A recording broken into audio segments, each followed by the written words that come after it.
Hello everyone, स्वागत है आपका अपने यूट्यूब चैनल आकांक्षा एकेडमी में। जैसे कि कल हम प्लेटो पढ़ रहे थे, इसका पार्ट 1 मैंने अपलोड किया था। कुछ रीज़न हो गया था, कुछ प्रॉब्लम हो गई थी जिसकी वजह से मैं उसको कंटिन्यू नहीं कर पाई। तो आज हम इसके जस्टिस को देखेंगे।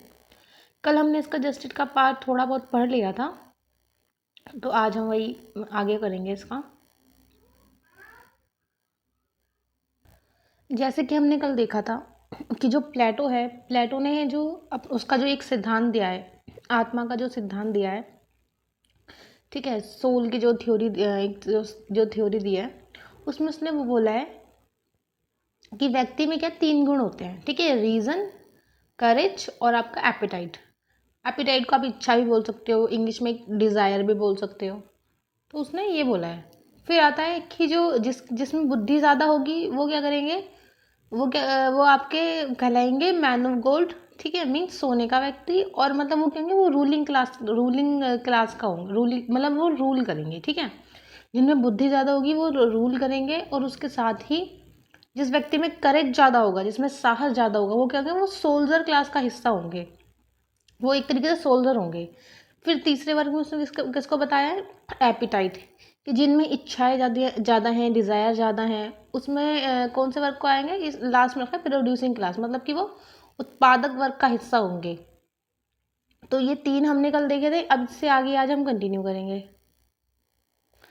अब आता है न्याय के लिए प्लेटो के 2 पहलू हैं। ठीक है, अब जो न्याय है उसके लिए जो प्लेटो के 2 पहलू हैं, वो भी हम देख लेते हैं कौन कौन से हैं।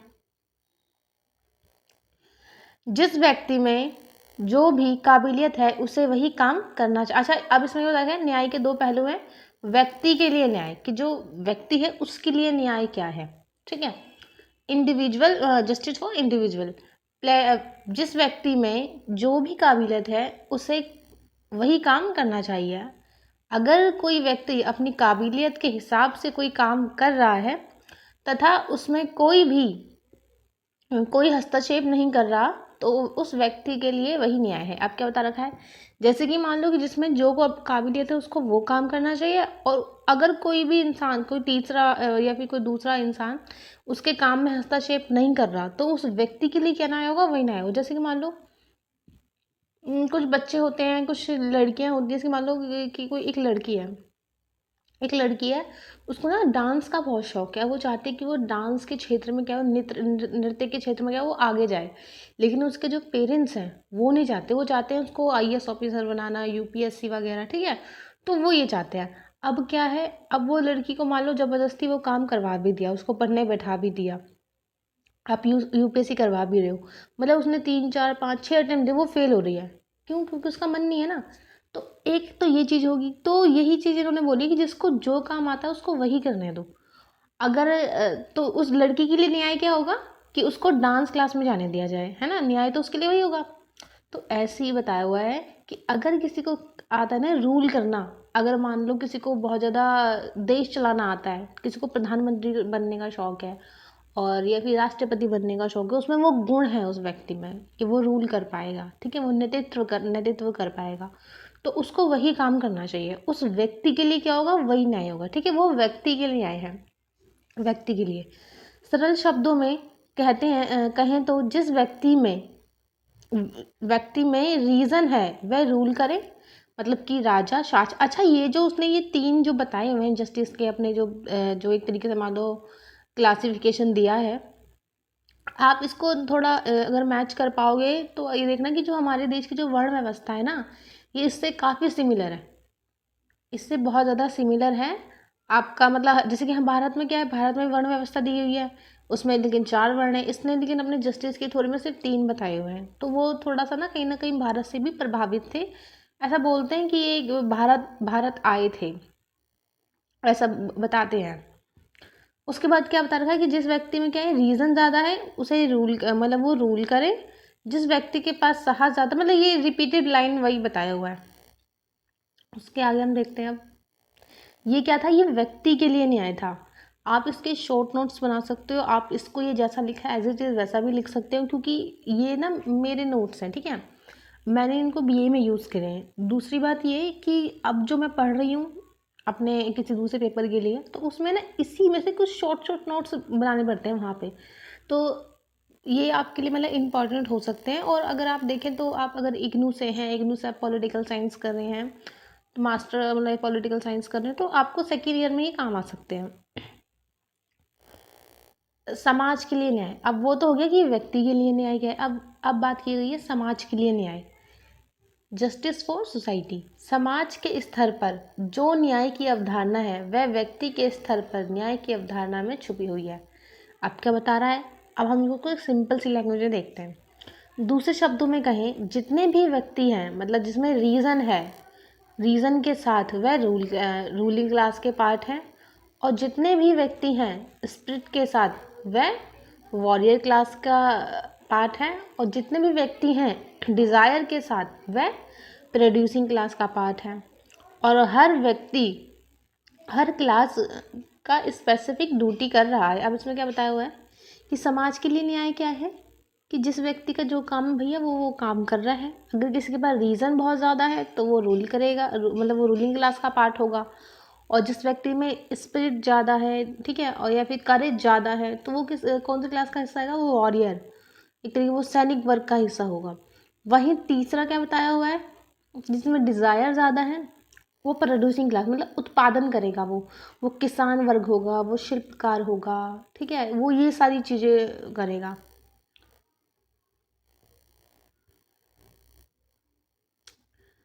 तो हर व्यक्ति क्या कर रहा है, अपनी स्पेसिफिक ड्यूटी कर रहा है। तो समाज के लिए यही एक तरीके से न्याय होगा, विदाउट किसी के इंटरफेयर के। तो जस्टिस है समाज के स्तर पर यह न्याय की अवधारणा जो प्लेटो ने थी, मतलब समाज के स्तर पर उसने क्या बोला है कि जो जो काम कर रहा है उसे करते रहने दो विदाउट किसी इंटरफेयर के, मतलब उसमें इंटरफेयर मत करो। तो वो क्या होगा, वो समाज के स्तर पे न्याय होगा। क्योंकि मान लो कि अगर हमने किसी ऐसे व्यक्ति को मान लो सैनिक वर्ग में भेज दिया, जिसको ना मतलब जिसको किसी किसान को मान लो भेज दिया, मतलब उसको खेती बाड़ी करना या फिर कोई कुछ भी उत्पादन करना बहुत अच्छा लगता है, मतलब उसको नहीं अच्छा लगता कि मैं फाइट करूं या फिर सेना में जाऊं, उसको ये चीज़ नहीं अच्छी लगती। लेकिन अगर आप उसको भेज रहे हो, क्या पता वो वहाँ पे फेल हो जाए, है ना।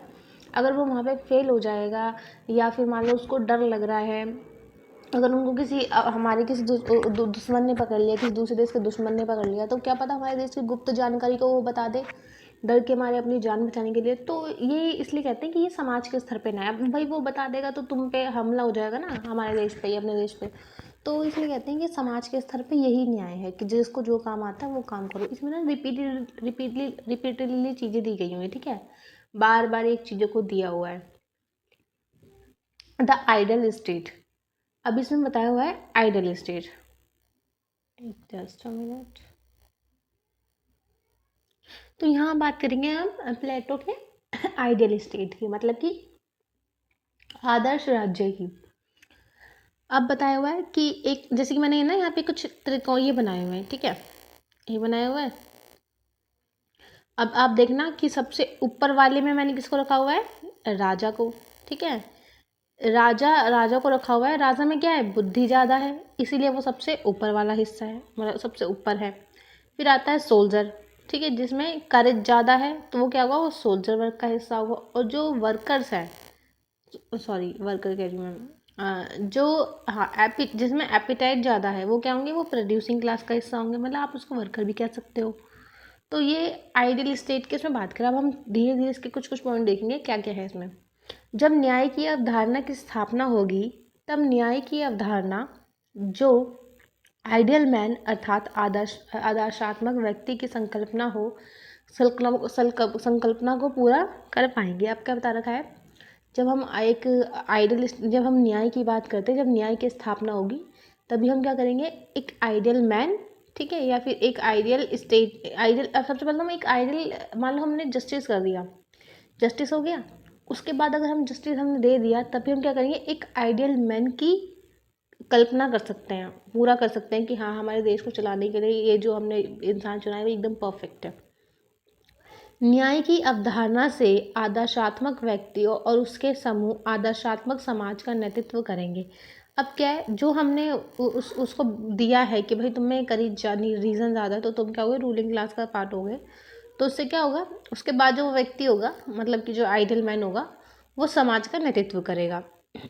इसका अर्थ है कि अगर आदर्श व्यक्ति अगर आदर्श व्यक्ति होंगे समाज में, तो आदर्शात्मक समाज का भी विकास होगा। अब क्या बता रखा है भाई, जिसके अंदर आदर्श हैं, जिसके अंदर बहुत ज़्यादा रीज़न है, अगर ऐसे लोग लीड करेंगे हमारे देश को, या फिर जो कंट्री है उसको, इससे क्या होगा कि वो समाज में भी ना ऐसा ही एक आदर्शात्मक एक तो माहौल बना के रखेंगे, और समाज का इससे क्या होगा, विकास भी होगा। प्लेटो का कथन है कि राज्य कुछ भी नहीं है। ठीक है, अब अच्छा, कभी कभी क्वेश्चन आते हैं ना कि कुछ कोट आ जाते हैं कि बताओ ये किसने बोला है, तो इस जो आपका जो प्लेटो है उसने बोला है कि राज्य कुछ भी नहीं है, बल्कि एक सेकेंड, उसके आगे मैंने आई थिंक लिखा नहीं है, कोई बात नहीं, हम आगे देख लेते हैं।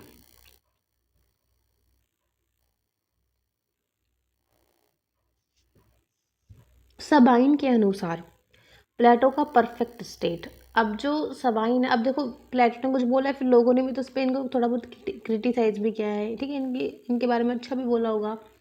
तो जो सबाइन है, इन्होंने क्या बोला है, जो प्लेटो ने अपना एक परफेक्ट स्टेट दिया है या फिर आइडियल स्टेट के बारे में जो बोला है, सबाइन कहते हैं कि जो प्लेटो का परफेक्ट स्टेट है, उसमें जो वर्कर हैं, मतलब कि जो जिसके अंदर एपिटाइट ज़्यादा है, मतलब कि प्रोड्यूसिंग क्लास का जो हिस्सा है, वो प्रोड्यूस करेंगे लेकिन रूल नहीं करेंगे। मिलिट्री फोर्स प्रोटेक्ट करेंगे बट रूल नहीं करेंगे। एवं जिनके पास ज्ञान है, जिसे मैन ऑफ गोल्ड कहा गया है, इनको प्रोटेक्ट करेगी मिलिट्री और नॉइसेस पता नहीं क्या लिख देती हूँ मैं, करेंगे इंडस्ट्रियल फोर्स। ठीक है, अब इसमें क्या बताया हुआ है, आगे सबाइन कहते हैं कि प्लेटो का न्याय एक बॉन्ड है जो समाज को बांध कर रखता है। अच्छा, इन्होंने इनके बारे में ज़्यादा कुछ मतलब गलत तो नहीं बोला है, इनको ज़्यादा क्रिटिसाइज नहीं किया, इन्होंने बस यही बताया हुआ है कि प्लेटो ने भाई जो अपना आइडियल स्टेट प्लेटो ने जो अपना आइडियल स्टेट दिया है, अपना परफेक्ट स्टेट दिया है, उसमें बताया हुआ है कि भाई जिसके अंदर बहुत ज़्यादा रीज़न है, तो वो जो रीज़न है भाई वो रूलिंग क्लास का हिस्सा होंगे। जिसमें करेज है वो आपके सैनिक वर्ग का हिस्सा होंगे, और वहीं जिसमें एपिटाइट है वो क्या होंगे, वो प्रोड्यूसिंग क्लास का हिस्सा होंगे। अब सीधा सीधा इसमें ये बता रखा है, इससे क्या है, एक दूसरे से ये लोग बंधे हुए हैं, है ना, एक दूसरे को प्रोटेक्ट करेंगे, क्योंकि जो जिसमें करेज ज़्यादा है वो प्रोटेक्ट करेगा, वो किंग को भी प्रोटेक्ट करेगा, जिसमें रीज़न ज़्यादा है उसको भी प्रोटेक्ट करेगा, और वहीं जो प्रोड्यूसिंग क्लास है वो उसको भी प्रोटेक्ट करेगा। फिर वहीं जो आपके प्रोड्यूसिंग क्लास वाले हैं, वो भी तो कुछ ना लौटा रहे हैं ना इनको, मतलब वो भी उत्पादन कर रहे हैं, जिससे क्या होगा, इन दोनों का भला होगा। तो ये क्या है, एक दूसरे से बंधे हुए हैं। अब आता है इनकी आलोचनाएं। प्लेटो के न्याय के सिद्धांत के अनुसार व्यक्ति एक ही काम करेगा। अब इनको क्रिटिसाइज यहाँ पे क्या हुआ है कि जो प्लेटो ने अपना भाई न्याय का जो सिद्धांत दिया, तो बोला वन मैन वन जॉब, मतलब जिसको जो काम आता है वही करेगा। इसमें जीवन का मोनोटोनस मतलब नीरस हो जाएगा, एवं इससे व्यक्ति का विकास भी रुक जाएगा, क्योंकि वह दूसरे काम के बारे में ज्ञान नहीं ले पाएगा। आप क्या बता रखा है कि इनको क्रिटिसाइज किया जाता है कि अगर एक व्यक्ति एक ही काम करेगा, तो उससे क्या होगा, उसके जीवन में जो एक मोनोटोनस होता है ना, वो क्या होगा, वो एकदम नीरस हो जाएगा, खत्म हो जाएगा, वो बोर हो जाएगा उस काम से। एक ही काम को होता है ना, अगर मान लो एक ही चीज़ को हम एक महीने लगातार कर रहे हैं तो बोर, अगर मान लो एक ही सब्जी को हम डेली एक रोज़ खाएं, आलू खाएं डेली, तो उससे क्या होगा, हम बोर हो जाएंगे ना, हम तो एक दिन में ही उब जाते हैं कि यार क्या डेली आलू बना लिए। तो वही है कि नीरस हो जाएगा, उसका जीवन बोर हो जाएगा। दूसरा ये कि उसका विकास हो जाएगा, उसको सिर्फ एक ही चीज़ के बारे में नॉलेज होगी, वो दूसरी आसपास की चीज़ें तो कर ही नहीं पाएगा। जैसे कि मान लो कि हम जब जब हम कोई कॉम्पिटिटिव एग्ज़ाम देते हैं ना, किसी टीचिंग का हो गया या फिर किसी भी हो गया, तो हमारा सिर्फ एक सब्जेक्ट होता है कि हमें इस सब्जेक्ट को पढ़ाना है, लेकिन उसके साथ हमें अदर सब्जेक्ट्स भी पढ़ने पड़ते हैं। उसमें मैथ पढ़नी पड़ती है, रीजनिंग पढ़नी पड़ती है, टीचिंग एप्टीट्यूड पढ़ना पड़ता है, रिसर्च करनी पड़ती है, और अलग अलग चीज़ें जो होती हैं वो सारी पढ़नी पड़ती है। उसके लिए अलग से पेपर बनाया होता है। अब बेशक हम उस सब्जेक्ट को नहीं पढ़ाएंगे, क्यों, क्योंकि बस हम उस पेपर में थोड़ा सा ज्ञान हो पाए, इसीलिए, और चीज़ों के बारे में हमें नॉलेज हो पाए। कभी कभी होता है ना कि राउंड पे भेज दिया इसीलिए। तो क्या है कि दूसरी चीज़ों के बारे में क्या होगा, ज्ञान नहीं ले पाएगा, इससे उसका विकास रुक जाएगा। तो ये इनकी क्रिटिसाइज इनको किया जाता है। प्लेटो ने व्यक्ति को तीन स्तर में विभाजित किया है, man of gold, man of silver, man of copper. यह एक इलॉजिकल है क्योंकि आमतौर पर व्यक्ति के अंदर ये तीनों गुण होते हैं। जैसे कि आप देख सकते हो कोई ऐसा व्यक्ति तो है नहीं। अब इनको बोला जाता है कि जो ये प्लेटो ने जो बोला है कि एक व्यक्ति में क्या होता है, रीज़न ज़्यादा है, किसी में करेज ज़्यादा है, किसी में ये ज़्यादा है। तो ये क्या बहुत इलॉजिकल बात है, ऐसा नहीं है। एक व्यक्ति में ये तीनों चीज़ होती हैं, है ना, आराम से होती है। क्योंकि अगर मान लो किसी के अंदर साहस ज़्यादा है और वो सोल्जर क्लास का हिस्सा है, तो वो क्यों है भाई उसके अंदर, ये थोड़ा ना वो अपनी बुद्धि नहीं चलाएगा, दिमाग नहीं चलाएगा, है ना, काम तो वो करेंगे ना, एकदम दिमाग से ही करेंगे। तो क्या होता है कि ये तीनों चीज़ एक व्यक्ति में होती है। प्लेटो ने शक्ति को एक ही स्तर के लोगों के पास दे दिया, इससे वह उस व्यक्ति का गलत इस्तेमाल कर सकते हैं। अब क्या है कि जो शक्ति है, ठीक है, जो सत्ता है, उसको तो एक ही है, जो एक ही व्यक्ति के हाथ में दे दिया है, कुछ एक वर्ग के हाथ में दे दिया जिसके अंदर रीजन रहता है, वो क्या, वो तो शक्ति का गलत भी इस्तेमाल कर सकते हैं। प्लेटो का न्याय कर्तव्य को ज़्यादा महत्व देता है। एक सेकेंड, तो अब इन्होंने क्या बताया हुआ यहाँ पे कि प्लेटो का न्याय अब इन्होंने बोला प्लेटो का जो न्याय है ना, वो कर्तव्य को बहुत महत्व देता है, मतलब कि काम को महत्व देता है, लेकिन व्यक्ति के जो राइट्स हैं उनको महत्व नहीं देता।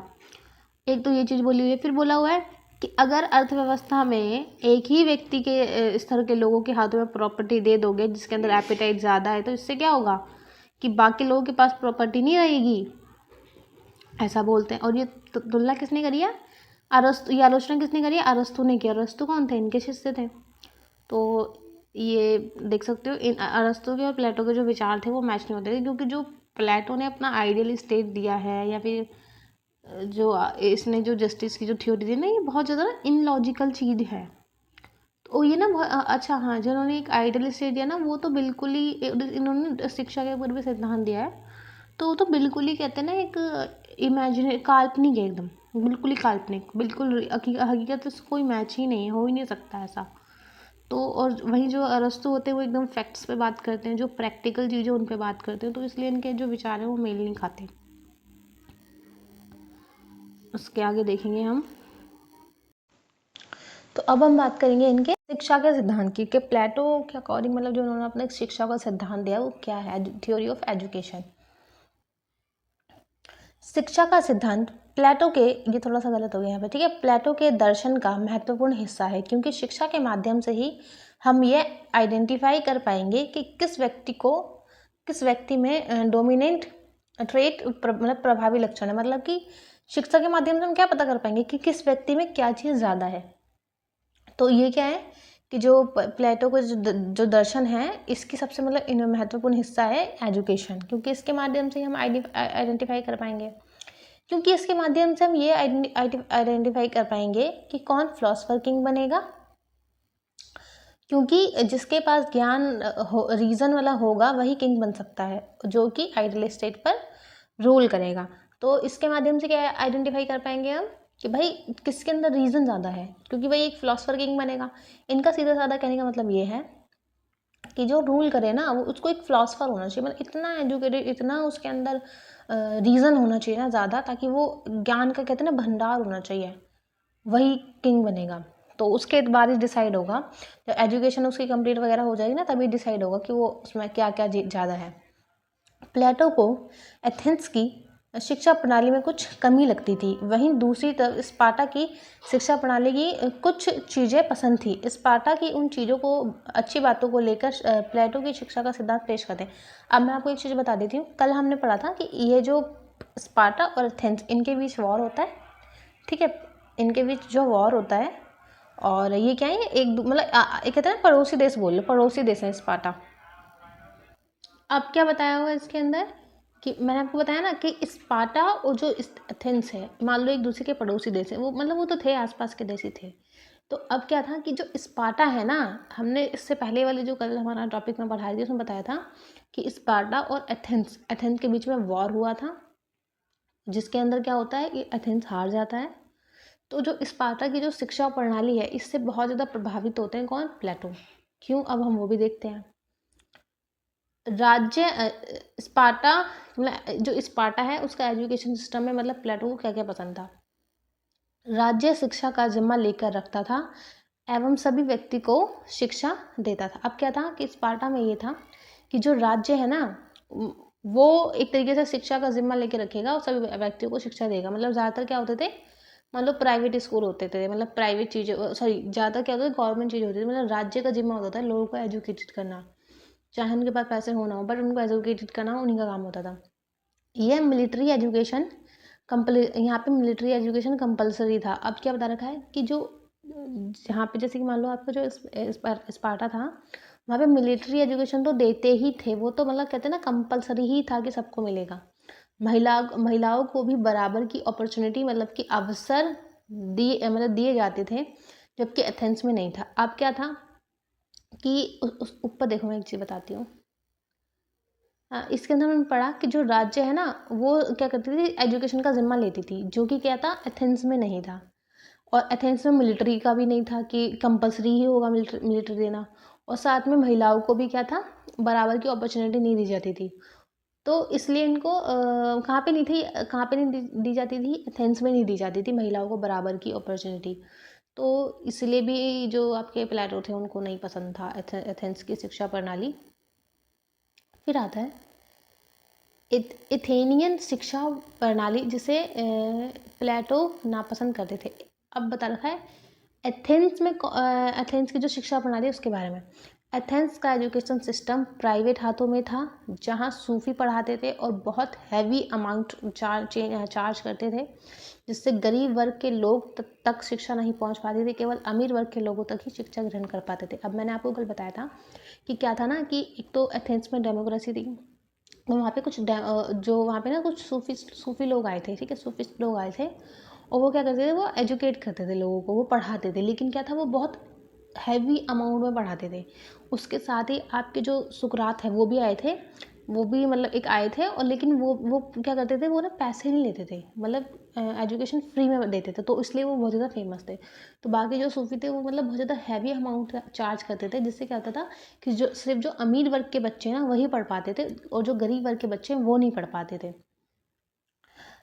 तो एक ये है, ठीक है, कि जो शिक्षा है ना वो गरीब बच्चों के लोगों तक नहीं पहुंच पाती थी, तो इसलिए भी इनको पसंद नहीं था। देखो प्राइवेट अभी भी देखेंगे ना, मैं हरियाणा, आप हरियाणा से देखोगे ना, आप हरियाणा में ज़्यादातर स्कूल यहाँ पे प्राइवेट ही हैं, और यहाँ पे वो लोग इतना लूट रहे हैं। एक घर से मान लो 3 बच्चे जा रहे हैं ना, तो 3 बच्चों के भी खूब अच्छे खासे पैसे ले रहे हैं, ड्रेस के अलग लेंगे, कॉपी किताबों के अलग लेंगे, अगर उनको पेंसिल भी देंगे उसके पैसे अलग लेंगे, तो मतलब हर चीज़ के पैसे, कुछ किसी भी चीज़ पे रहा। और स्कूल के तो इतने घटिया स्कूल हैं, क्या ही बताएं। इस बात पर ध्यान नहीं दिया जाता था कि लोगों को क्या शिक्षा दी जा रही है। और दूसरी बात क्या कि ये भी ध्यान नहीं दिया जाता था कि भाई जो सूफिस्ट हैं वो अपने अकॉर्डिंग पढ़ा रहे हैं, जो कुछ भी पढ़ा रहे हैं, कभी धर्म के ऊपर पढ़ा रहे हैं, है ना, धर्म की कुछ उल्टी सीधी बातें बता रहे हैं, चाहे वो है भी नहीं उस चीज़ में, लेकिन इसलिए शिक्षा पे भी राज्य का मतलब मान लो इन्वॉल्व भी नहीं था। तो ये चीज़ बताई हुई है। यहाँ महिलाओं के लिए कोई भी अवसर उपलब्ध नहीं था, ऊपर से महिलाओं के लिए कुछ भी नहीं था, कुछ यही कोई अपॉर्चुनिटी दी नहीं जाती थी महिलाओं को। चौथा, प्लेटो को अपने एजुकेशन सिस्टम में जो पसंद नहीं था वह compulsory physical education and military training नहीं थी। अब क्या बताया हुआ है कि जो प्लेटो थे उनको ये चाहिए, उनको एक चीज़ और पसंद नहीं थी एथेंस की, कि यहाँ पे ना एक तो मिलिट्री एजुकेशन नहीं दी जाती थी लोगों को, कंपलसरी नहीं थी, मतलब जिसका मन है वो करे। और दूसरा फिजिकल एजुकेशन, मतलब हेल्थ पे भी कोई उनका मतलब ध्यान व्यान नहीं दिया जाता था, तो ये भी चीज़ उनको नहीं पसंद थी। प्लेटो को सबसे ज़्यादा नापसंद यह था कि एथेंस में सिर्फ लॉजिकल एंड क्रिटिकल फैसिलिटी पर ही ज़्यादा ध्यान दिया जाता है, जैसे लिटरेचर या फिर मैथमेटिक्स। आप बता रखा है, अब क्या बता रखा है इसमें कि जो प्लेटो को सबसे नापसंद क्या था कि इन लॉजिकल एंड क्रिटिकल फैसिलिटी पर ज़्यादा ध्यान दिया जाता था। अब एथेंस में क्या किया जाता था, लॉजिकल और जो आपकी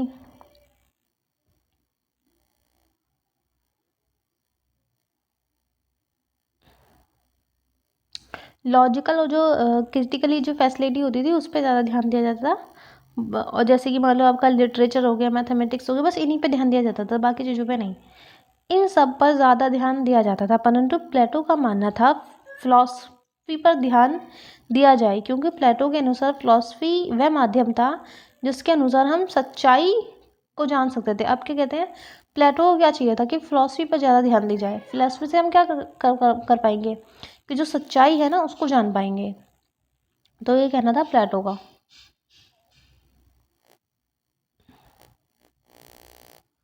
अब आता है प्लेटो के शिक्षा सिद्धांत के दो मूलभूत विशेषताएं, कि जो प्लेटो ने जो अपना शिक्षा सिद्धांत दिया उसकी विशेषता क्या क्या थी।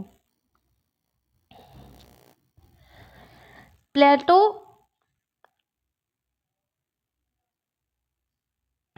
कहाँ गया, हाँ,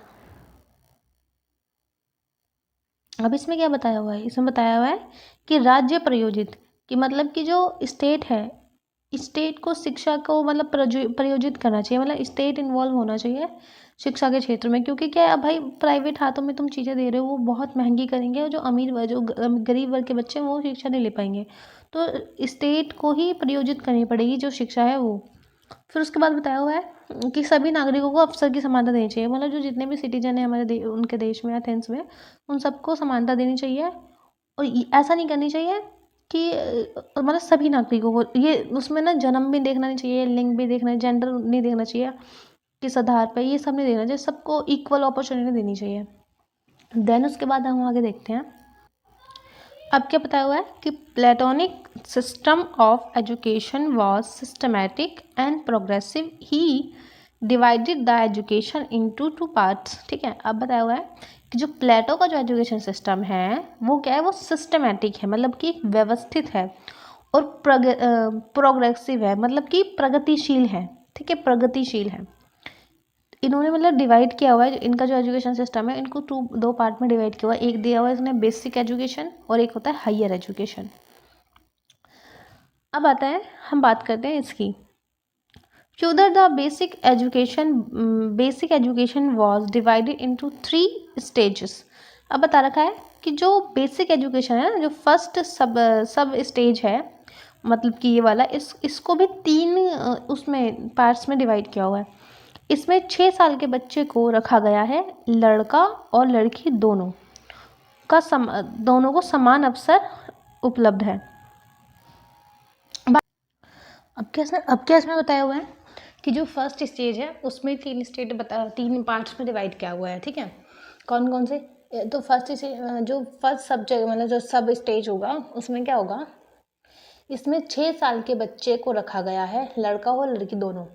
इसमें यह भी कहा गया है कि इस एज ग्रुप के बच्चों को अपनी मातृभाषा में ही पढ़ाया जाना चाहिए, तथा चित्रों एवं कहानियों के माध्यम से ही, जिसमें वह आसानी से समझ सके। अब जैसे कि आप देखते होंगे कि जो छोटी क्लासेस के बच्चे होते हैं ना, उनको ज़्यादा ऐसे अलग लैंग्वेज में नहीं पढ़ाते, उनको ना ज़्यादा चित्रों के माध्यम से समझाते हैं। जैसे कि जो छोटे बच्चे होते हैं उनको एप्पल दिखाओ, एप्पल से समझ जाएंगे। तो इस तरीके से ही पढ़ाया जाता है। मतलब आप देख लो जो एजुकेशन का सिस्टम है ना, थोड़ा बहुत आज के जो एजुकेशन सिस्टम है उससे हल्का फुल्का देखने के लिए मिलता है। तो जो पहला जो फर्स्ट सब स्टेज है उसमें क्या होगा कि 6 साल के बच्चे होंगे, दूसरा लड़की हो लड़की दोनों को अपॉर्चुनिटी दी गई है। तीसरी चीज़ क्या है कि इस जो एज ग्रुप के बच्चे होंगे उनको उनकी जो मातृभाषा है उसमें ही इनको पढ़ाया जाएगा, और चित्रों और कहानियों के माध्यम से, क्योंकि उनको फैक्चुअल चीज़ें तो समझ में नहीं आएंगी ना, तो इसलिए उनको क्या है, उनको कहानियों के माध्यम से पढ़ाएंगे। तो छोटे बच्चों को कहानियों के माध्यम से पढ़ाते हैं इस टाइप से। नेक्स्ट है सेकंड सब स्टेज। यहाँ से 6 से अब आती है इनकी सेकंड सब स्टेज। इसमें क्या होगा, इसमें 6 से 18 साल के बच्चों के लिए होता है, जिसमें इन्हें म्यूज़िक, संस्कृत और जिम्नास्टिक सिखाया जाता है। अब ये आते हैं 6 से लेके 18 साल के जो बच्चे होंगे उनके बाद उनके लिए होता है। इसमें होता है इन्हें म्यूज़िक सिखाया जाएगा, इन्हें जिम्नास्टिक सिखाई जाएगी, जिससे स्पिरिचुअल सॉफ्टनेस मतलब आध्यात्मिक जो कोमलता है वो आ सके। साथ ही इन लोगों को इतिहास और मैथ्स और विज्ञान का भी ज्ञान पढ़ाया जाता था। अब इसमें बताया हुआ है। अच्छा, ये जो सारी चीज़ है ना, इनका आइडियल स्टेट हो गया या फिर एजुकेशन पे थ्योरी, वो सब काल्पनिक है, सब इमेजिनरी है। मतलब कुछ भी ऐसा रियल में कुछ नहीं हुआ था, या फिर ऐसा अपनाया भी कभी नहीं गया, लेकिन बस क्या इमेजिनरी है, काल्पनिक है। तो क्या है कि मतलब जो 6 से 18 साल के बच्चे होंगे उनको जिम्नास्टिक और आपका म्यूज़िक सिखाया जाएगा, जिससे क्या हो सके वो उनमें एक आध्यात्मिक सॉफ्टनेस आ सके, मतलब कि जो एक स्पिरिचुअल सॉफ्टनेस आ सके, आध्यात्मिक कोमलता आ सके। और इसके साथ ही इन लोगों को इतिहास भी पढ़ाया जाता था, विज्ञान भी और मैथ भी। जैसे कि हम देख सकते हैं अभी भी जो आप देखना, जो सिक्स से जो 10th या 12th क्लास के जो बच्चे होते हैं, 10th की मान लो, तो बेसिकली उनको सब पढ़ाया जाता है। उनको हिस्ट्री पढ़ाई जाती है, उनको मैथ्स भी पढ़ाया जाता है, उनको विज्ञान भी पढ़ाया जाता है, सब पढ़ाया जाता है उनको। जो 6 to 10th होते हैं, 11th 12th में तो हम चेंज करते हैं ना, हम अपने अकॉर्डिंग लेते हैं सब्जेक्ट। तो इसमें ये बताया हुआ था। अब बताए, अब है इसके अंदर फर्स्ट स्क्रीनिंग। जो बच्चे फेल हो जाए, मतलब मान लो, फिर उसके बाद जब इनका फर्स्ट स्क्रीनिंग होगी, मतलब मान लो इनका जब इन सब के बाद क्या होता था, इनका एक टेस्ट होता था। इनका एक टेस्ट होता था, इसमें होता था कि जो बच्चे फेल हो जाएंगे, ऐसा मान लिया जाएगा कि इनमें एपेटाइट बहुत है, तो वह प्रोड्यूसिंग क्लास का हिस्सा बन जाएंगे। बाकी जो इस स्क्रीनिंग को पास कर लेंगे वह ऊपर के स्टेज में चले जाएंगे। आगे चलकर या तो ये सैनिक बनेंगे या फिर दार्शनिक। ठीक है, अब क्या है, जो जो फर्स्ट स्क्रीनिंग होगी, मतलब कि 6 से